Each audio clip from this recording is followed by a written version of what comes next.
এই গণতান্ত্রিক কোন চেতনার সাথে আমরা সম্পৃক্ত হব না। তবে যদি এমন পরিস্থিতি হয় যেটা আমাদের অনেক মুহাদ্দিসিন ইকরাম তারা বলতে চেয়েছেন, আমি তাদের বক্তব্যটা পূর্ণ করি।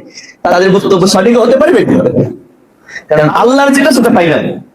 লা ইয়াত্তাখিযুল মুমিনুনা আল কাফিরিনা আউলিয়া মিন দুনিল মুমিনিন, তোমাদের কোন মুমিনের উচিত হবে না কোন কুফরির সাথে, কাফেরের সাথে, যারা কুফরিতে লিপ্ত হয়েছে তাদের সাথে কোনো সম্পর্ক রাখা।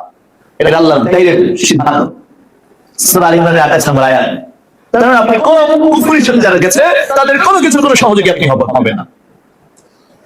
এটা হলো আল্লাহর সিদ্ধান্ত। এখন এই সিদ্ধান্তের উপরে কিছু উপসিদ্ধান্ত, অনেক কিছু বিভিন্ন পরিস্থিতির ক্ষেত্রে হয়তো কিছু সিদ্ধান্ত অনেক গ্রহণ করে থাকেন। সেটা তারা বলতে চেয়েছেন যে কোন বড় অন্যায়কে ঠেকিয়ে দেওয়ার জন্য আপনার সমর্থন যদি কোনো পজিটিভ ভালোর পক্ষে হয়, কিছু ভালো আনায়ন করা যায়, কিছু বড় বড় অপরাধগুলোকে যদি ঠেকানো যায়, সেটা অনেকে অনুমোদন দিয়েছেন। তবে ইবাদতে নিয়াতে ভালো নেক কাজ করছে এটা না, বরং তাৎক্ষণিক একটা বাঁচার জন্য সেভ হওয়ার জন্য, নিজেকে সেভ করবার জন্য, বাইরের জনগোষ্ঠীকে সেভ করবার জন্য এমন যদি হয় যে না উনি একেবারে খুব ডাকাত আর উনি চোর, সেক্ষেত্রে টাকা দিচ্ছে চোর ভালো আবাদত।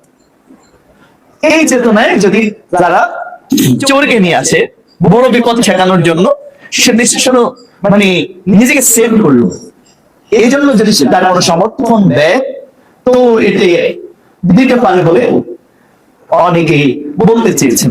তো তাদের এই মতকে আমি সম্মান জানি। তারপর এই মতের পর আমার একটা মত আছে, যেহেতু আমি একজন তাফসীরকারক, আমি একজন মুহাদ্দিস, তাহলে আমারও একটা মত থাকতে পারে। যদি এটা কেউ করেও তারপরেও তার উচিত হবে ইস্তিগফার করা, যে না তাও আল্লাহ এটা আমার ভুল, কারণ আমার ইসলামের বাইরে আমার কোনো কিছু যাওয়ার সুযোগ আমার নাই, তারপরেও আমার একটা সমর্থন আমি দিয়েছি পরিস্থিতির কারণে, যদি দিয়ে থাকেও আল্লাহ এটা আমার ভুল, কারণ আমি ইসলামের বাইরে কোনো কিছুই কবুল করতে আমি চাই না, ঢুকতে চাই না। এই ভুল স্বীকার করে নিতে হবে আল্লাহর কাছে। এই সম্পর্কে কেউ যেতে পারে আমি মনে করি, আমার মত বললাম।